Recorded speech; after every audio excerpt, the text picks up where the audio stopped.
নমস্কার, আমি সুপ্রীতি। আজকে আবারও চলে এসেছি আমাদের সবার প্রিয় সো ফুডি ক্যাফে থেকে। বাড়ি থেকে জাস্ট বেরিয়েই আমাদের সিগন্যাল ক্রস করেই আমাদের ক্যাফে। সাইডে যে বড় বিল্ডিংটা দেখলেন ওটা ছিল প্রাইড প্লাজা। অ্যাক্সিস মলের ব্যাক সাইডেই সিই ব্লকে আমাদের ক্যাফেটা দেখতেই পাচ্ছেন। প্যান্ডেল স্টার্ট হয়ে গেছে পুজোর। পাশেই যে বড় মাঠটা সেখানে সিই ব্লকের বড় পুজো হয়। চলুন যাওয়া যাক।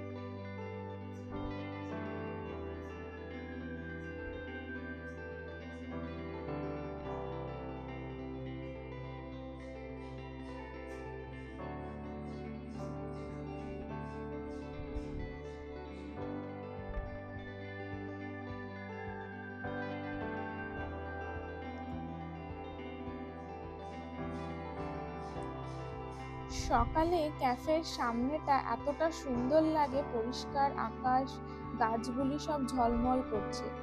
ক্যাফে আমাদের ওপেন হয় দুপুর 12টা থেকে, আবার ক্লোজ হয় রাত 12টাতে। যেহেতু আজকে সানডে, আমরা সকাল সকাল দুজনেই চলে এসেছি। কিছু ইম্পর্টেন্ট কাজ ছিল ক্যাফের ভেতরেই, সেটা দেখার জন্য। এরপর আবার চলে যাব আমরা বড়বাজার। এই যে মা ওভারব্রিজেই আমরা এখন আছি।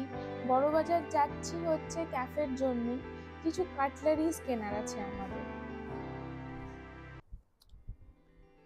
এসপ্ল্যানেডে সানডে আজকে, বাট তারপরেও পার্কিংয়ের একটু সমস্যা তো থাকবেই, তাই আমাদের ওখানে একজন চেনা আছে, তো সেখানেই পার্কিং করলাম।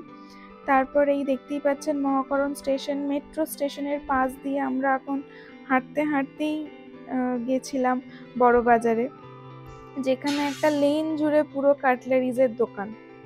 আমরা যে দোকান থেকে কাটলারি নিই সেই দোকানটা সানডে বন্ধ ছিল, সেটা আমরা জানতাম না, আমাদের ফোন করে আসা উচিত ছিল, বাট কিছু করার নেই, আমাদের লাগতোই, তাই এখান থেকেই কিছু জিনিস নিলাম। তারপর ফিরতে ফিরতে রাত হয়ে যায়, এই যেই দেখতেই পাচ্ছেন রাস্তাতে ফিরছি। নিউ টাউনে ঢুকে গিয়েছিলাম, এখন আমরা আবার ক্যাফের পথেই। ক্যাফেতে এসে আমরা সব জিনিসপত্র দিলাম, তারপর ভেতরটা দেখলাম একটু ভিড় আছে, তাই আর আমি ভেতরে যাইনি, বাইরে থেকেই আপনাদেরও দেখালাম। তো আজকের মতন ব্লগ এখানেই শেষ করছি। অবশ্যই আসবেন, অবশ্যই এসে রিভিউ দেবেন। Bye, tata.